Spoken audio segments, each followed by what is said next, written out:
নেশায় ডুবে গেছে একদম, মানে টোটালি সারাক্ষণ সে নাইট ক্লাবে যাচ্ছে এবং বন্ধু বাজে সঙ্গদের সাথে মিশতেছে, ওই ধরনের মেয়েদেরকে ভাড়া করে নিয়ে আসতেছে, একদম খুব এক্সট্রিম খারাপ অবস্থা।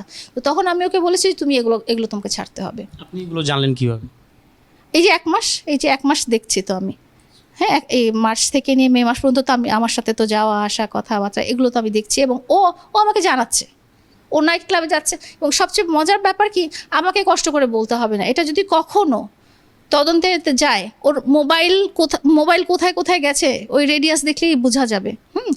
এবং আপনারা শুনলে অবাক অবাক হবেন, ও আমার কাছ থেকে মুক্তি চায়, আমার কাছ থেকে মুক্তি চায়। তাহলে তুমি আমার বাসায় আসো কেন, তুমি আমার গাড়ি ইউজ করো কেন? ও বগুড়ায় যে 7 দিন থেকে আসছে, হ্যাঁ তার কোন বন্ধুর বিয়েতে গেছে, নাচানাচি দেখেছেন আপনারা, সেখানে সে আমার গাড়ি নিয়ে গেছে। তারপরে সে যশোরে গেছে, সেখানেও একটা নাচানাচির প্রোগ্রামে, সেখানেও সে আমার গাড়ি নিয়ে গেছে। সে নরসিংদীতে গেছে মদ খাওয়ার জন্য, আমার গাড়ি নিয়ে গেছে।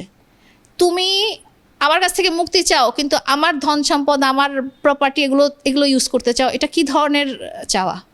তো আমার কথা হচ্ছে তুমি আমার লাইফ পার্টনার, ঠিক আছে, কাগজ ঠিক হয়নি, কাগজ ঠিক করা যাবে, যে কোনো সময় করা যাবে। তুমি আমি ঠিক থাকলে দুনিয়ার সব কিছুই ঠিক থাকবে।